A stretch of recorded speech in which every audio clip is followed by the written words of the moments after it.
नमस्कार दोस्तों, स्वागत है आप सभी का हमारे चैनल RSP टेक में। तो दोस्तों, आज की क्लास हमारी रहने वाली इलेक्ट्रीशियन थ्योरी की, जिसमें हम पढ़ेंगे कार्य शक्ति और ऊर्जा।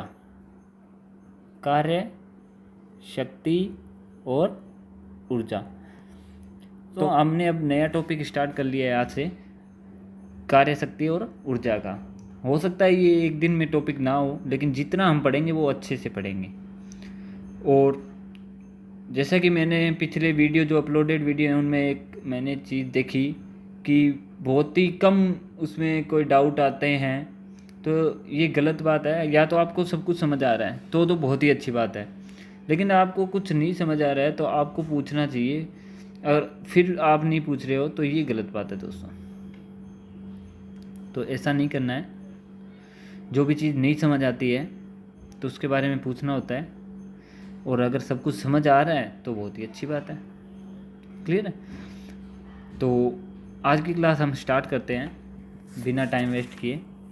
तो सबसे पहला टॉपिक हम डाल देते हैं दोस्तों, कार्य का, जिसको इंग्लिश में क्या बोलते हैं? वर्क। क्लियर है? क्या बोलते हैं? वर्क। तो वर्क की हम डेफिनेशन भी पढ़ेंगे, परिभाषा भी हम पढ़ेंगे। ठीक है? तो उससे पहले मैं आपको बता देता हूँ, जो हमारी ट्रेड में इसको कार्य को कैसे जाना जाता है। कार्य क्या होगा? कार्य बराबर क्या होता है? बल इंटू विस्थापन। ठीक है? क्या होता है? बल इंटू विस्थापन। कार्य को वर्क बोलते हैं, बल को इंग्लिश में क्या बोलते हैं? फोर्स, और विस्थापन को इंग्लिश में क्या बोलते हैं? डिस्प्लेसमेंट। क्या बोलते हैं? डिस्प्लेसमेंट। क्लियर है? तो ये क्या होता है दोस्तों? कार्य बराबर क्या होता है? बल इंटू विस्थापन। एक परिभाषा तो इसकी यही होगी। डेफिनेशन ये भी बना सकते हो, किसी वस्तु पर लगाए गए बल व वस्तु का विस्थापन का गुणनफल क्या कहलाता है? कार्य कहलाता है। पहली जो परिभाषा ये लिख सकते हो आप, किसी को लिखनी हो तो लिख सकते हैं कि कार्य क्या होता है? बल व विस्थापन का गुणनफल क्या कहलाता है? कार्य कहलाता है। पहली परिभाषा। उसके अलावा किसी बल द्वारा किसी वस्तु को एक निश्चित दिशा में विस्थापित करना ही क्या है? कार्य है। तो मैं परिभाषा आपको नहीं लिखाऊंगा, मैं सिर्फ चीज़ों को आपको समझाऊंगा, बोल रहा हूँ। अगर किसी को लिखना है तो लिख सकता है। एक बार फिर से बोल देता हूँ, किसी बल द्वारा किसी वस्तु को एक निश्चित दिशा में विस्थापित करना ही क्या होता है दोस्तों? कार्य होता है। क्या होता है? कार्य। अब हम बात करते हैं कार्य के प्रतीक की, कि कार्य का जो प्रतीक होता है वो क्या होता है दोस्तों? W। जैसे कि आपको दिख रहा है यहाँ, हमने इंग्लिश में क्या लिखा था? वर्क, और वर्क का जो पहला जो अक्षर है वो क्या है? W। तो यही होगा इसका क्या? प्रतीक। कि इसको किससे जाना जाता है, किससे पहचाना जाता है? वर्क को कैपिटल W से पहचाना जाता है। क्लियर है दोस्तों? पहली बात। इसके बाद हम बात करते हैं इसके मात्रक की। मात्रक इसका क्या होता है दोस्तों? जो SI मात्रक होता है वो तो होता है जूल। SI। ठीक है? SI मात्रक इसका क्या होता है? जूल। अब हम बात करते हैं कि कार्य को जब W से लिखते हैं, और बल को किससे लिखते हैं दोस्तों? F से, और विस्थापन को किससे लिखते हैं? S से। ठीक है? तो W बराबर क्या होगा दोस्तों? F into S। इससे अगर आपको कोई ऐसा एग्जाम्पल मिलता है कि किसी वस्तु पर लगाए गए बल का मान ये है, और जो मान लो फॉर एग्जांपल कि ये मान लो डैश डैश डैश कुछ भी मान दिया होगा आपको बल का, और विस्थापन का भी आपको मान दिया होगा कि इतने मीटर विस्थापित होगी वस्तु। ठीक है?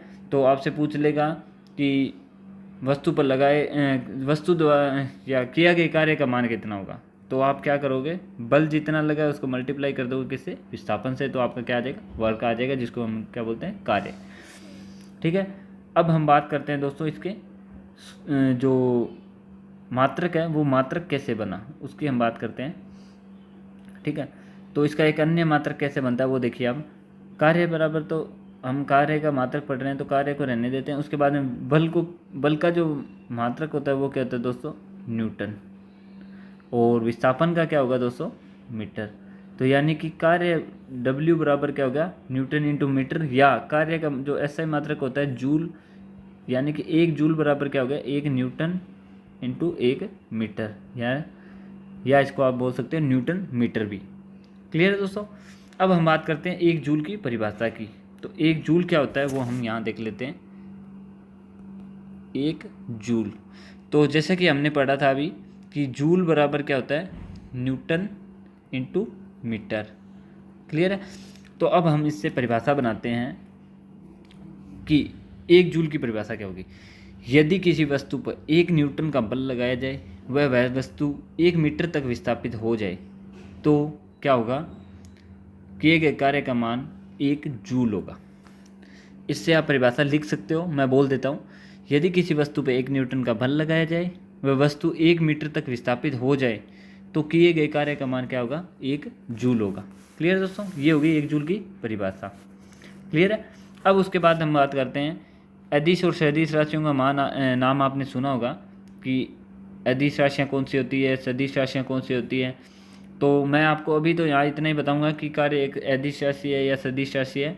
उसके बाद में जब हम अदिश और सदिश राशि का टॉपिक पढ़ेंगे, उसमें मैं आपको बता दूंगा कि कैसे राशियाँ अदिश होती है, कौन सी राशि सदिश होती है, उनके बारे में लिखवा दूंगा।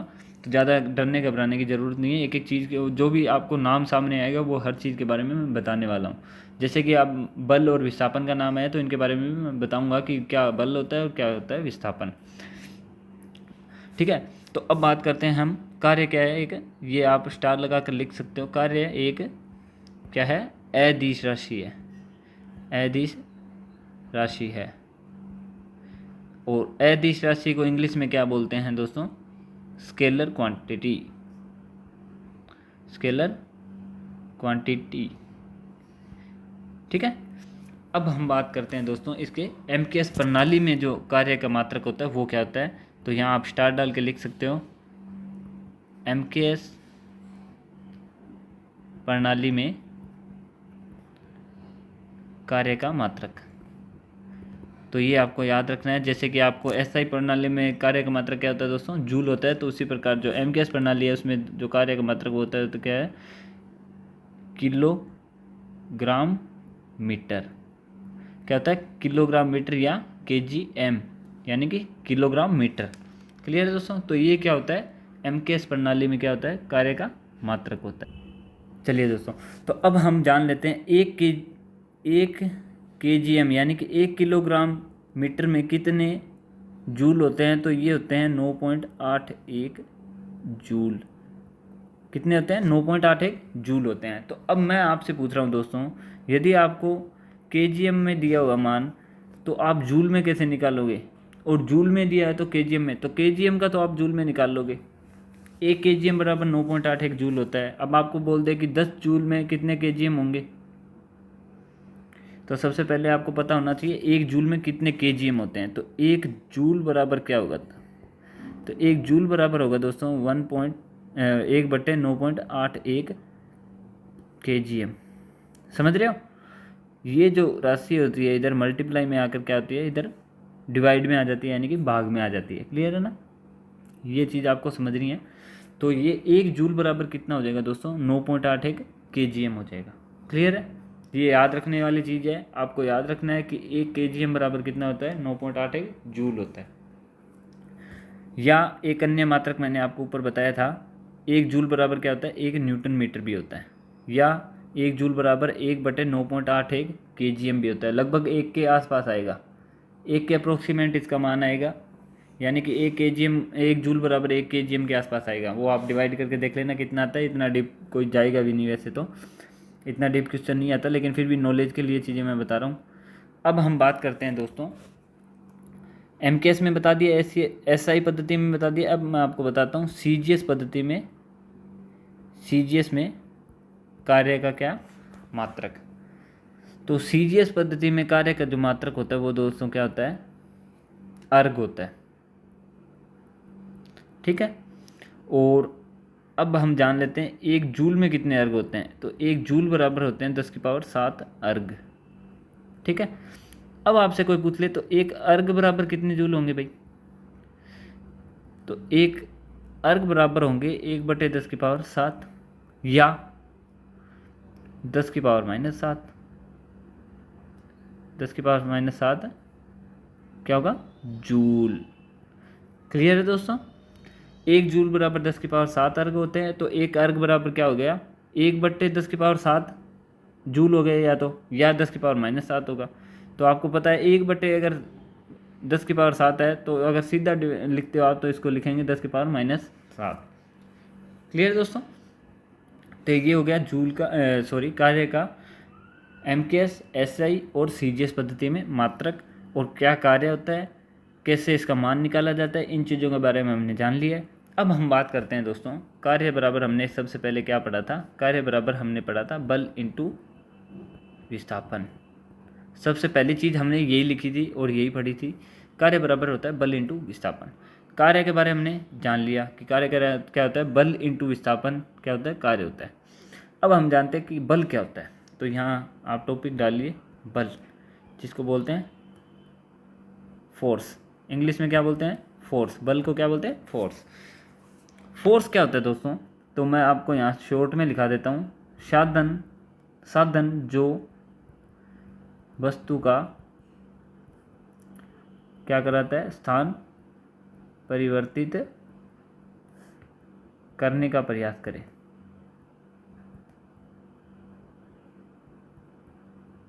समझ रहे हो इससे क्या समझे आप? कि बल एक साधन है दोस्तों जो कि किसी वस्तु का स्थान परिवर्तित करने का क्या करता है, प्रयास करता है।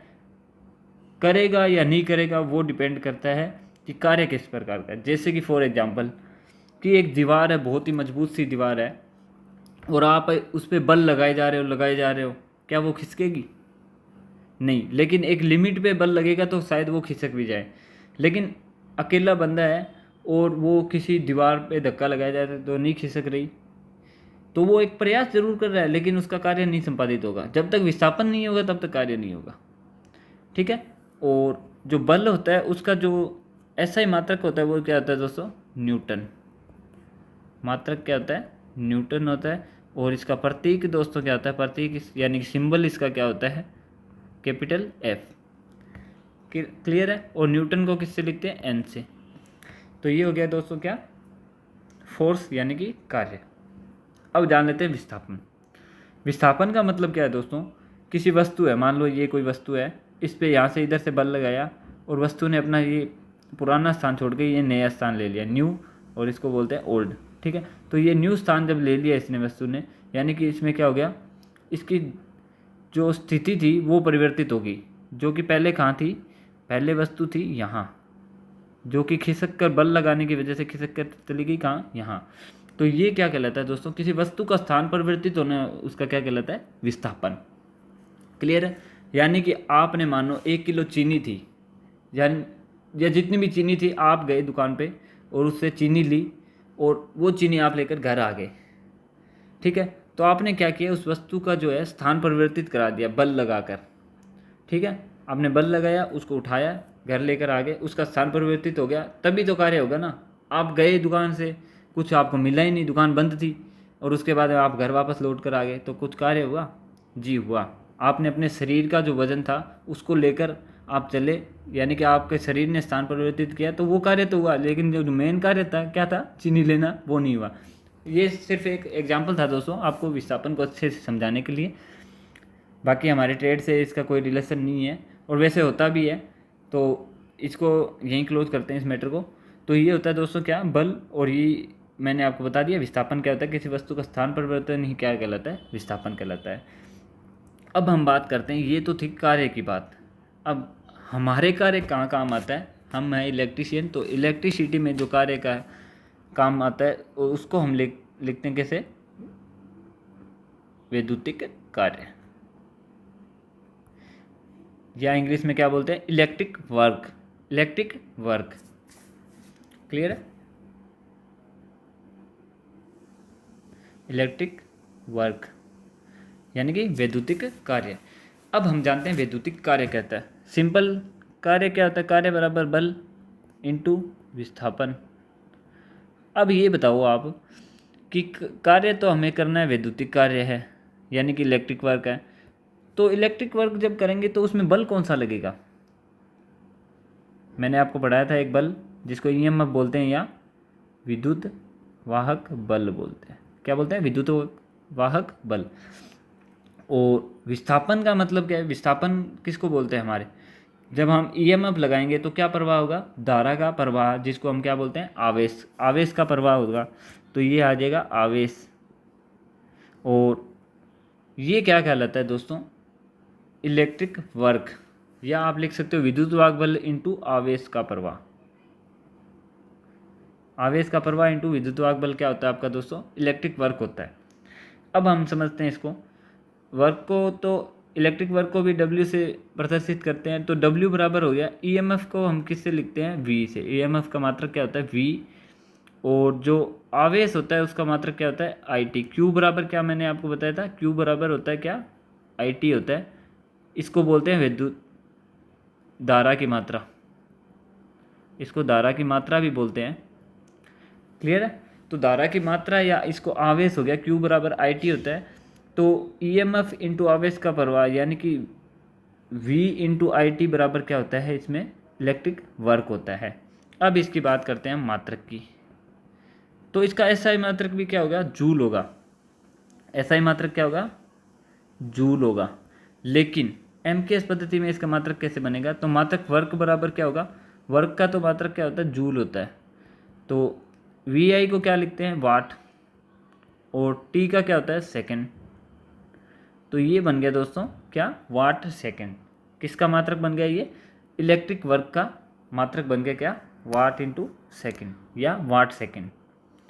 तो अब आपसे पूछ ले, एक जूल बराबर कितने वाट सेकंड होते हैं, तो कितने होते हैं, तो एक वाट सेकंड होता है किसमें, एक जूल में। एक वाट सेकंड होता है एक जूल में। क्लियर दोस्तों। तो ये था दोस्तों आज का टॉपिक जिसको हमने पढ़ा था। सबसे पहले हमने क्या पढ़ा था, कार्य। तो कार्य क्या होता है दोस्तों, कार्य W बराबर क्या होता है, या कार्य बराबर क्या होता है, बल इंटू विस्थापन।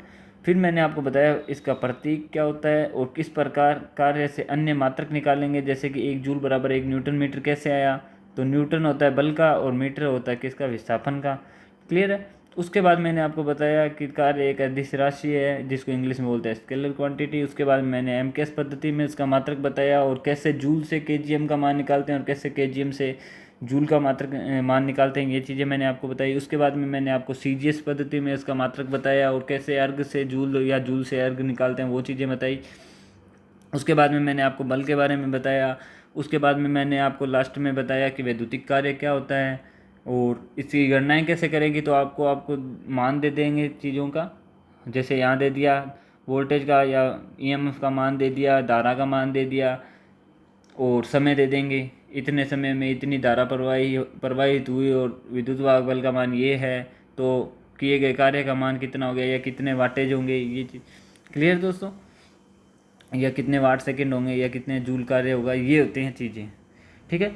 तो आज का टॉपिक हमने जो 3 टॉपिक डाले थे, वर्क, पावर एंड एनर्जी यानी कि कार्य, शक्ति, ऊर्जा, जिनमें से हमने पहला टॉपिक क्लियर कर लिया है जिसका नाम था क्या, कार्य।